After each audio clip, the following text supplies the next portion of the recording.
Hello everyone and welcome back to A Guy Called Henry. 3 days running, baby. We're doing this. I am being consistent.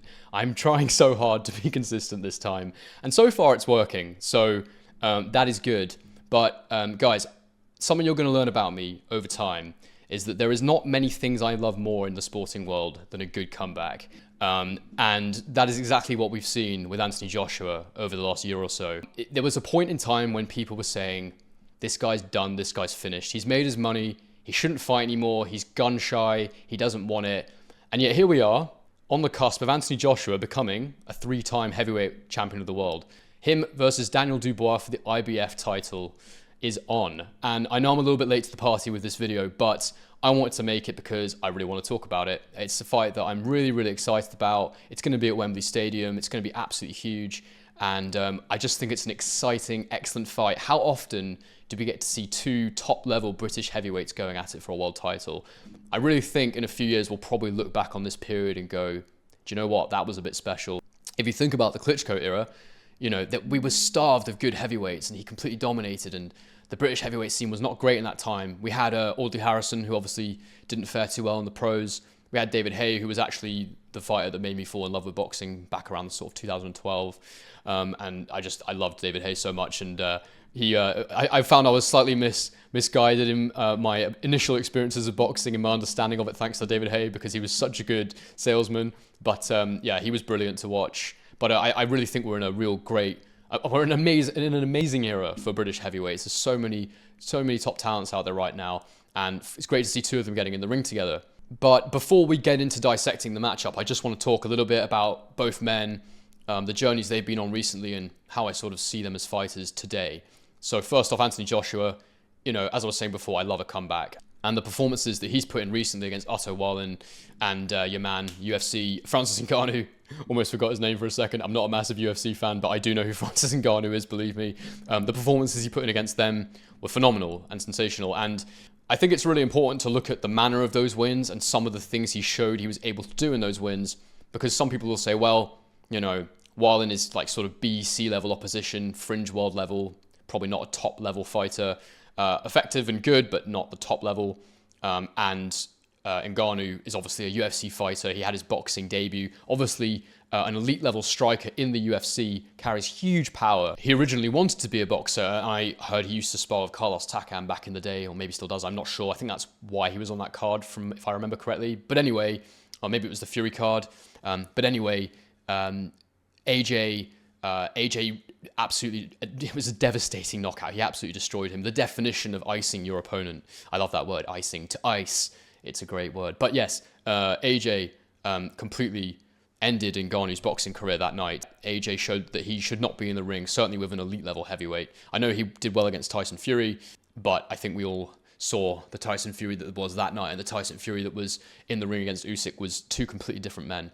But anyway, back on to Anthony Joshua, that was a great knockout. And the reason I say that, you know, the things we saw in those fights were so encouraging was because the issues that I saw with AJ after Andy Ruiz won, and this has been spoken about to death, we don't need to go into this a huge amount, but he was gun shy after that fight. You know, there's no doubt about it. And you can describe it as gun shyness, you can describe it as tactical adjustments, you can describe it as somebody who just realized they needed more longevity in their career, didn't want to get hit as much. Whatever you want to call it, it didn't suit the attributes that he has in his artillery. And you know, you look at AJ now and he's punching right through that target. He's trying to punch a hole in the man in front of him. And that is when Anthony Joshua is at his most effective. I think that another big criticism of Anthony Joshua over the years has been that he's not someone who's really adaptable in the ring. He's good at following a game plan, a set of tactics, but he's not someone who can really adjust things on the fly. He needs very clear instruction from his corner. And as a result of that, I think that Ben Davidson matchup is absolutely perfect for him. You know, Ben is someone, along with Lee Wiley, I know it used to be called the MTK Performance Center. I don't know what they're called now. It might just be the Ben Davidson Gym. I'm not too sure. But what those guys are doing is great stuff. It's really great work. I know there's other trainers out there doing it as well. Maybe it's not as publicized, but these guys, you know, they're on record describing some of their methods, the way they analyze other fighters' tendencies, and the way they're able to look at their man and go, right, this is what you've got that you can do that will take advantage of your opponent. And so I think for AJ, that's exactly what he needs, is something prescriptive and something, a detailed plan. And he loves that. And he wants instructions. He wants to be told, this is how to beat this guy. And so that matchup, that collaboration between him and Ben Davison is working superbly. And Ben's got him punching through the target. He's obviously very, very good at analysing the opponents as well, as I just mentioned. And we saw that in both of those fights, against Wallin, where AJ got the knockout, and against Ngannou. I know that Wallin was a former sparring partner of AJ's, I've heard. And so it was like that perfect sort of opponent. I believe it was the same thing with Wilder. People were like, wow, Wilder Helenius, when Wilder iced him real quick, people were like, that was a great comeback fight for Wilder because he knew him so well. He'd sparred him many times. Similar thing, when AJ came back, that Franklin fight that he was originally given was actually quite a tricky fight in the end. Had that profile, that kind of shorter, stockier fighter that AJ has struggled against at times when he's having to punch down. So seeing him in against Wallin and getting that clean knockout where he just looked fantastic. He just set about him and just really didn't fit anything that was coming back at him. That was a very good piece of matchmaking. And then obviously followed by the Ngannou knockout. It was great to see, you know, the way that AJ was clearly boxing to a game plan, the way that he set those traps for Ngannou, took advantage of the lazy Ngannou jab where he was sort of just stabbing it out there very, very slowly. You know, AJ was just waiting for that slow jab to come out, and then he was twisting on the spot, loading up that right hand and firing off super quick, you know, hitting him clean. And the first knockdown as well was when Ngannou switched southpaw, and I heard Ben Davison talking about how he suspected that in that southpaw stance, Ngannou probably wasn't a good defensive fighter in that southpaw stance, and he said just throw a right hand out there, and lo and behold, he got knocked down for the first knockdown. So yes, but anyway, the thing that we really saw in these fights was AJ having these instructions, having his tactics and his game plan, and executing on them, not being afraid to punch for the target, not being afraid to be in the pocket. There was even a few moments in that Ngannou fight where Ngannou was trying to throw the throw as AJ was throwing with that left hook, but AJ was still in there. He got his guard up, and he took the shot well. I mean, it wasn't clean by any means, but the point is that he wasn't pulling out. He wasn't trying to be away from those shots. And so I think that this next fight, him against Daniel Dubois, this is a great fight for us to find out, has AJ completed the comeback? And to see him do it by winning the IBF title again would just be great. I believe that was the title he won against Charles Martin all those years ago. I think it was in 2016 he won that title. So it would be quite poetic if he was to win that belt again now, complete that cycle, be back holding that belt, but a whole different man. You know, he's gone through all these experiences in the ring, and he's ready to now go out and show, potentially now ready to go out and show that he is the man in the division, and that he can beat Tyson Fury, and that he can have another go at Alexander Usyk. I fully expect him to box a lot better if he fights Usyk again. And right now, you know, I personally would make him the favorite against Tyson Fury. I know that a lot of people think that's just recency bias, and of course that comes into the equation. How have they each performed recently? And Fury did look decent against Usyk, but I just think that you know, we've seen now how hittable Fury is. His defense isn't as legendary as a lot of people would have you believe.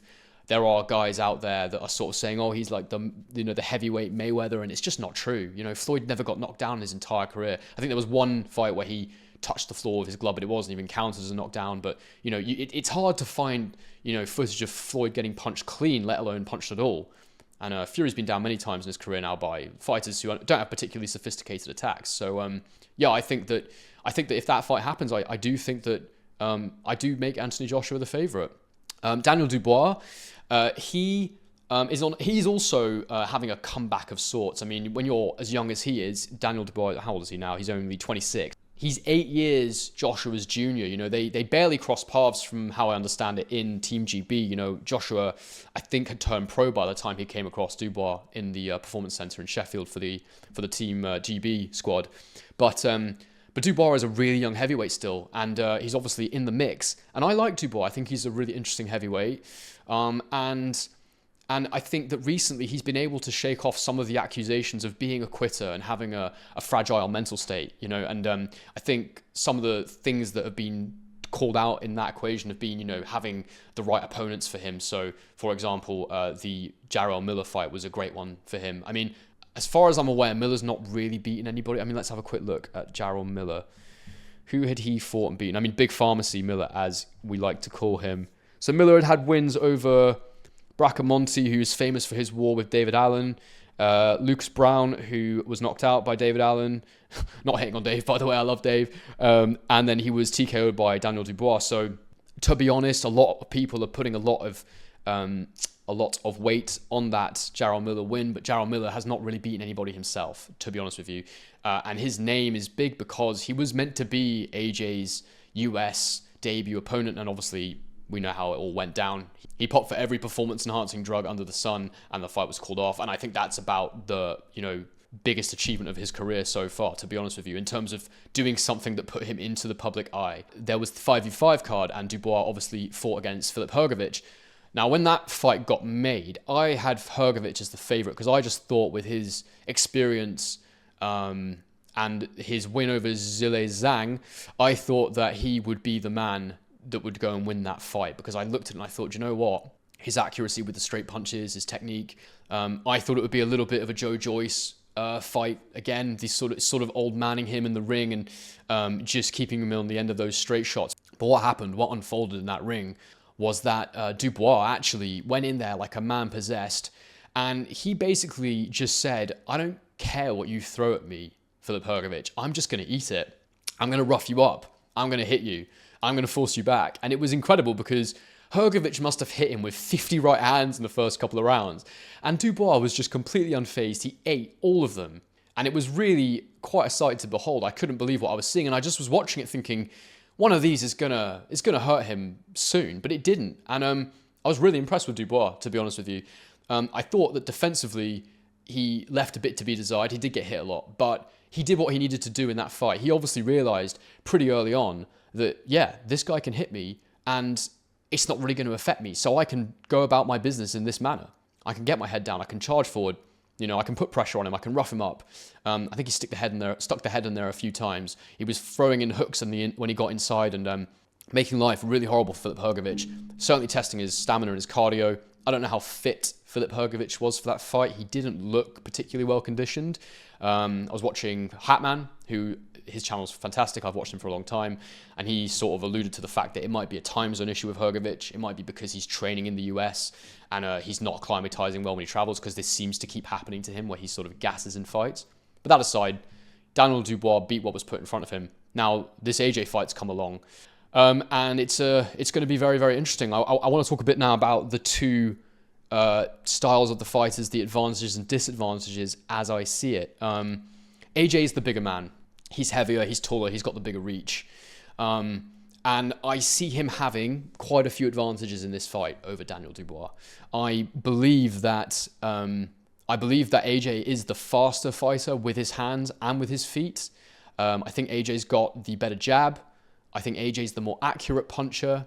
I think AJ, is he the harder puncher? I'm not sure if he's the harder puncher, to be fair. I think they both got significant power, and you never really know in the heavyweights, because it all comes down to, like, how do you create your openings? How accurate is your punch? How clean is your punch? If you put them next to each other, punch for punch, who hits harder? I don't know. But I do see AJ as having a lot of advantages in this fight. He's obviously the far more experienced campaigner. And when you look at the Team GB, this is obviously years ago now, but when you look at the way things unfolded in Team GB, I know Dubois wasn't there, but, it was very much AJ's number one. Joyce's number 2, and Fraser Clark was number 3, and that was the way it unfolded. Each one had to leave for the other one to become the number 1 guy. And you saw what Joe Joyce did to Daniel Dubois. Has Daniel Dubois improved since that Joe Joyce fight? I think he's shown he's got more heart now. Obviously, we saw the quit in that fight. It's brutal to say someone's quit when they've broken their eye socket.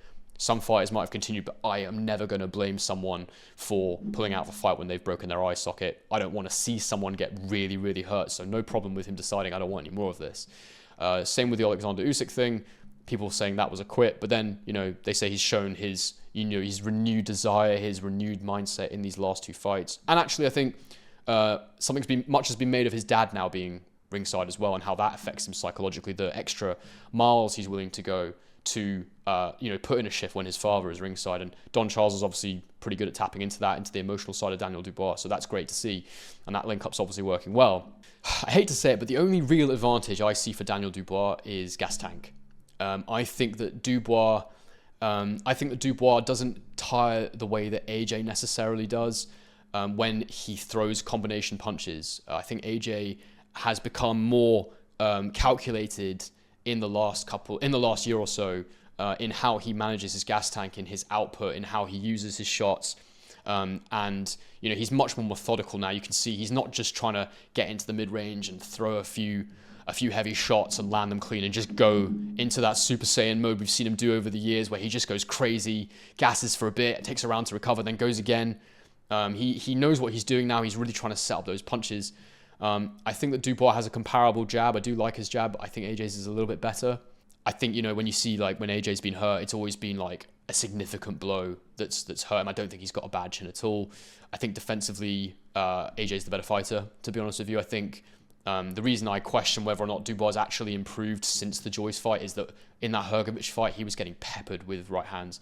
And again, it might be because he realized, I can eat these, but you don't want to be taking clean punches. I mean, forget the scorecards, like any heavyweight's hitting you with a clean right hand, it's taking its toll, for sure. I don't want to say take years off your career, because, it might not be, but typically if a heavyweight's cracking with that many right hands, it's going to cause you a bit of a problem. So, long story short, I think the way Daniel Dubois can have a chance in this fight is by pressuring AJ, is by getting in his face, by roughing him up. It's something we've not seen happen to Anthony Joshua yet, since he has kind of refound his form, rediscovered his best form, his ability to punch through the target. I think the closest we've seen to that was Usyk, who was obviously in his face constantly, landing combination punches. He received a lot of blows in that fight. So it'll be really interesting to see if Dubois is able to march into AJ's range the way he did against Hrgovic. If he can get through Joshua's attacks, it'll be really interesting to see whether or not he'll be able to cause him some problems on the inside. And can he get in his face? Can he disturb AJ? Can he break his flow? Can he take him off his game plan? For Anthony Joshua, it's a case of, if Dubois is as hittable as he was in his last fight, it's going to be a pretty easy night's work. I really believe that. And I think Dubois has got to be defensively a lot more astute in this fight. But I think the best way for him to win this fight is to rough Joshua up, is to show him no respect, is to go in there early and put it on him. Just like you saw with George Groves and Carl Froch back in the day, when Groves he showed him no respect.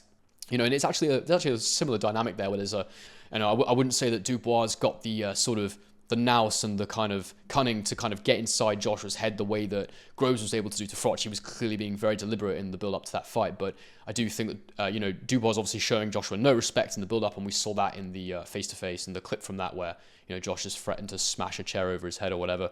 People are saying, well, we're seeing the real Joshua come out, but it's just classic boxing, isn't it? Like, it's not really a big deal, and you've got to have a certain bit of spite about you to be a fighter. Everybody knows that. So I don't think there was anything we didn't already know about AJ coming out there, and it's fine. Yeah, it'll be very interesting to see if Dubois can get in Joshua's head, make him feel disrespected, go in there in the first round, show him no respect, get in his face, land big punches, walk into his range, and cause him trouble. AJ, on the other hand, I think he needs to just box to his game plan, find his openings. I'm sure the team are going to find the faults in Daniel Dubois' game plan, and I'm sure AJ is going to capitalize on them. I actually heard a clip with Don Charles saying, yep, I hope AJ's working on landing that right hand, because he's not going to be ready for what we're bringing, essentially. And the thing is that I know that, they will be looking at Dubois' last fight and trying to fix some of those flaws, but I think most fighters have tendencies that are there for their whole careers, and it's very, very difficult to get them out of those tendencies, once they're developed and there for a long time. So we'll see if they're able to do that. My prediction right now is a Joshua knockout win within 7 rounds. I think I'd bet I'd knockout win rounds 5 to 7 is what I'd be looking at. But, I don't know. We'll see what happens. There's still a few. I think what I love about this fight is it answers questions, all the unanswered questions about Anthony Joshua. Once this one's said and done, if AJ comes through this and he knocks out Daniel Dubois, and he's had to come through a bit of a roughing up, he's taken some shots, and ultimately executed his own game plan, punched through the target, as we keep talking about, and iced Dubois, then I think, it's so exciting. The next year or two for AJ will be super exciting, and he'll be a world champion again. For Dubois, if he can beat AJ, he's right there at the top table with those elite heavyweights. He has a right to ask for anybody's name after that win, and it's really exciting. It's really exciting for both guys if they can get that W, but I do see an Anthony Joshua win at this stage. I also just want to say that I think Eddie Hearn thinks that Dubois is a serious threat, because there was talk of them not actually doing this fight. If the IBF title wasn't going to be on the line, I think they were going to take AJ down a different route, a different path. Maybe fight Zhilei Zhang or someone like that, you know, arguably a more dangerous fight, but probably not, because Zhilei Zhang can only box for a few rounds before he gasses completely. So I don't know. But the point is, it wasn't always going to be Dubois. But now that that world title's on the line, you know, it's definitely happening. And so the real reason this fight is happening is because of that IBF title. It's disappointing for me that it's not a vacant title. I think, you know, should Dubois be the champion coming into this fight? Probably not. I don't really like it when fighters get elevated. I don't mind them being given the opportunity to fight for the vacant belt, but you know, that's it. And it's ambiguous whether or not Usyk relinquished the title, whether he was stripped. I know publicly it was Usyk's gift to the lads, which is so kind of him. You know, but in all honesty, I think he was going to get stripped anyway from the sounds of things. But put your thoughts in the comments section below. Do you think Anthony Joshua is going to defeat Dubois and complete his comeback? Or is Dubois going to take himself to that top level of the heavyweight division and prove himself to be a serious, serious force? I love the fight. I think anytime there's a fight and there's lots of unanswered questions, that's when you know it's going to be good. And that's when it's exciting, because there's all these intangibles. There's always, oh, I don't know, you change your mind last minute about who you think's going to win. And, you know, I think that's a good thing. But yeah, I'm very excited for it. So, guys, please like the video. Please subscribe if you're new to my channel. I'm going to stay consistent. I promise myself and you guys that I'm going to do this. I hope you found my thoughts on this fight interesting. And I look forward to hearing what you think about this fight. All right, on to the next one.